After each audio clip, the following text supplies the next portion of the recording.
Welcome viewers.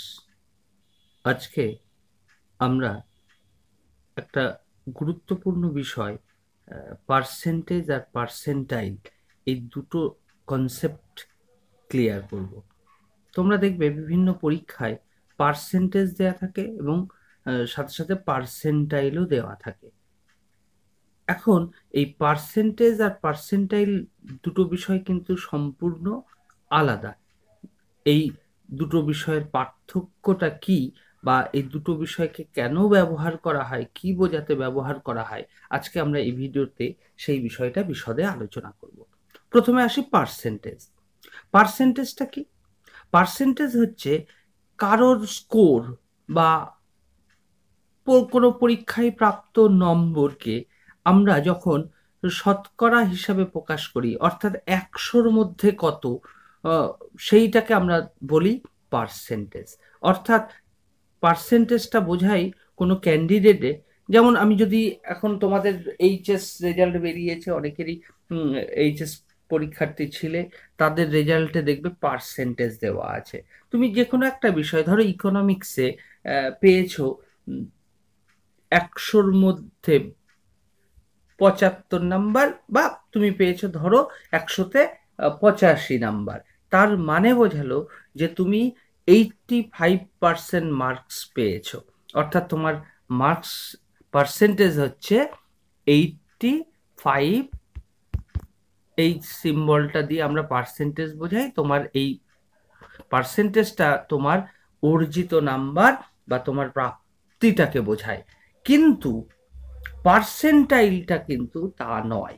পার্সেন্টাইলটা কি বোঝাবে, আমি প্রথমে তোমাদেরকে একটা উদাহরণ দিই, তাহলে আরো ক্লিয়ার বুঝতে পারবে। ধরো এ, বি, সি, এই তিনজন কোনো একটা পরীক্ষায়, ধরো আরো একজন নেই তাহলে বুঝতে সুবিধা হবে। এ 100 নাম্বারের পরীক্ষা, এ পেয়েছে 70, বি পেয়েছে 85, সি পেয়েছে 65, আর ডি পেয়েছে ধরো 90। তাহলে আমি যদি 100 নাম্বারের মধ্যে পরীক্ষা ভাবি, বা যা ধরি যে 100-র মধ্যে এরা এই নাম্বার পেয়েছে, তাহলে এর পার্সেন্টেজ হচ্ছে 70, বি এর পার্সেন্টেজ হচ্ছে 85, সি এর 65, আর ডি এর 90%। সুতরাং এই যে নাম্বারগুলো বললাম পার্সেন্টেজে, এগুলো এ বা বি বা সি বা ডি এর প্রাপ্ত নম্বর বা কোনো পরীক্ষায় প্রাপ্ত স্কোর। কিন্তু এদের যদি আমি অবস্থান বুঝতে চাই, অর্থাৎ র্যাঙ্ক, কে আগে কে পরে পরপর, তাহলে আমি বলতে পারি এখানে ফার্স্ট র্যাঙ্ক 1 হচ্ছে ডি, র্যাঙ্ক 2 হচ্ছে বি, র্যাঙ্ক 3 হচ্ছে এ, আর র্যাঙ্ক 4 হচ্ছে সি। অর্থাৎ আমরা বলতে পারি যে সবার প্রথমে ডি আছে, ডি এর পেছনে 3জন আছে, ঠিক তেমনি বি দ্বিতীয়, তার পেছনে 2জন আছে, বাস এ থার্ড, তার পেছনে 1জন আছে।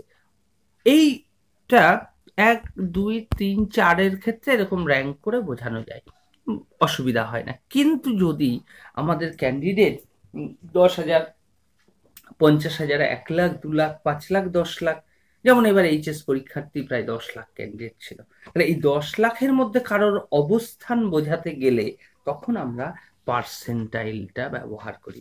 অর্থাৎ পার্সেন্টাইলটা কোনো একজন ক্যান্ডিডেটের তার সবার মধ্যে তার অবস্থান কি, অর্থাৎ সমষ্টিগত অবস্থানকে বোঝায়। তাহলে এটা কিভাবে ক্যালকুলেট করা হয় আমরা একটু সেটা দেখি। যেমন আমি একটু আগে বললাম, কোনো একজন ক্যান্ডিডেট 80 মার্কস আউট অফ 100 পেয়েছে, অর্থাৎ তার পার্সেন্টেজ অফ মার্কস হচ্ছে 80। ওই পরীক্ষাটা যদি আমি ধরি যে ওই পরীক্ষাটা দিয়েছে ধরো 200 জন, তাহলে 200 জনের মধ্যে ধরো ওই পরীক্ষায় 80% যে পেয়েছে, আমি বোঝার সুবিধার্থে বললাম এ, এ স্টুডেন্টটি 80% মার্কস পেয়েছে, এবং এ স্টুডেন্টের আগে ধরে নাও আর বেশি পেয়েছে, অর্থাৎ অ্যাবাভ 80% পেয়েছে, এরকম স্টুডেন্ট আছে ধরে নাও আমি বোঝার সুবিধার্থে বলছি 24 জন এই 80%-এর বেশি পেয়েছে। সুতরাং এর পরে পেছনে কতজন আছে, বা এ কতজনের সামনে আছে যদি এইভাবে বলি, বা এর পেছনে কতজন আছে, তাহলে 24 জন সামনে আছে, এ নিজে একজন 25 জন, তাহলে তার পেছনে কত আছে, তার পেছনে আছে 25 যদি আমি বাদ দিই তার মানে দাঁড়াচ্ছে 175 জন। তাহলে এই 175 জন তার পেছনে আছে, তাহলে তার পার্সেন্টাইলটা হবে 175 জন। কতজন পেছনে আছে, by total number of candidate into 100। এইটা ক্যালকুলেশন করলে আমরা 0 0 কেটে গেল, 2 175, তার না আর 2 16 1 7 87.5। তাহলে দেখো তার পার্সেন্টেজ ছিল 80%, কিন্তু পার্সেন্টাইল হচ্ছে 87.5। অর্থাৎ আমরা এইভাবে পার্সেন্টাইল দিয়ে নির্দেশ করছি তার র্যাঙ্ক বা অবস্থান। কোনো একজন তার মার্কসটা যে পার্সেন্টেজ পেয়েছে সেটা তার প্রাপ্ত নম্বরকে ইন্ডিকেট করছে, কিন্তু পার্সেন্টাইলটা বোঝাচ্ছে তার যতজন ক্যান্ডিডেট ছিল, আমরা যতজন ছিল তাকে স্ট্যাটিস্টিক্সের ভাষায় বলি ইউনিভার্স। সেই ইউনিভার্সের মধ্যে যদি আমার এটা ইউনিভার্স হয়, এই ইউনিভার্সের মধ্যে তার অবস্থান বা র্যাঙ্কটাকে নির্দেশ করা হয় পার্সেন্টাইল। তাহলে এটা একটা স্ট্যাটিস্টিক্যাল টুল, যে টুল দিয়ে বিরাট সংখ্যক যখন পরীক্ষার্থী থাকে সেই পরীক্ষার্থীদের মধ্যে কারোর ব্যক্তিগত প্রাপ্ত নম্বরটাকে আমরা পার্সেন্টেজ দিয়ে বলতে পারি। যেমন কেউ 120 নাম্বারের একটা পরীক্ষায় 80 পেল, তাহলে তার পার্সেন্টেজ কিভাবে বের করব, সে পেয়েছে 80 নাম্বার আউট অফ 120 ইন্টু 100 করলে আমরা পার্সেন্টেজ পেয়ে যাচ্ছি।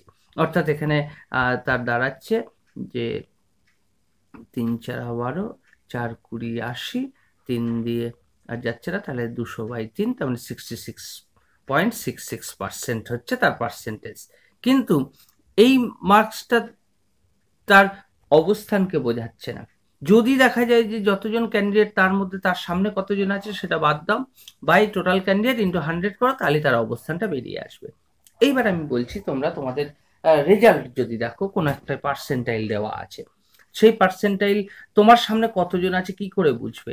যদি তোমার সামনে x জন থাকে তাহলে টোটাল নাম্বার অফ ক্যান্ডিডেট কত, যদি 10 লাখ হয় তাহলে 10 লাখ মাইনাস এই 10 lakhs minus x divided 10 lakhs into 100%, এইটাই তোমার পার্সেন্টাইল। তাহলে এই পার্সেন্টাইলটা তোমার মার্কশিটে দেওয়া আছে, তাহলে তুমি এখান থেকে ক্যালকুলেশন করে এক্স ভ্যালু কত, অর্থাৎ তোমার সামনে কতজন আছে বা তুমি কতজনের পরে তোমার নাম্বার, সেটা বোঝা যাবে। কাজেই পার্সেন্টেজ আর পার্সেন্টাইল এই দুটো ধারণা কিন্তু এক নয়। পার্সেন্টেজ, আবারও বলছি, পার্সেন্টেজ তার প্রাপ্ত নম্বরটাকে নির্দেশ করে, কিন্তু পার্সেন্টাইলটা সমগ্র পরীক্ষার্থী বা যতজন আমাদের আলোচ্য রয়েছে সেই আলোচ্য পরীক্ষার্থীদের মধ্যে তার সামগ্রিক অবস্থানটা কি পার্সেন্টাইল সেটা নির্দেশ করেছে। আশা করি আজকের এই ভিডিও থেকে তোমরা পার্সেন্টেজ আর পার্সেন্টাইলের এই ধারণা দুটো সম্পর্কে সুস্পষ্ট ধারণা লাভ করতে পেরেছ। যদি ভিডিওটা ভালো লেগে থাকে তাহলে লাইক, শেয়ার এবং সাবস্ক্রাইব করার অনুরোধ।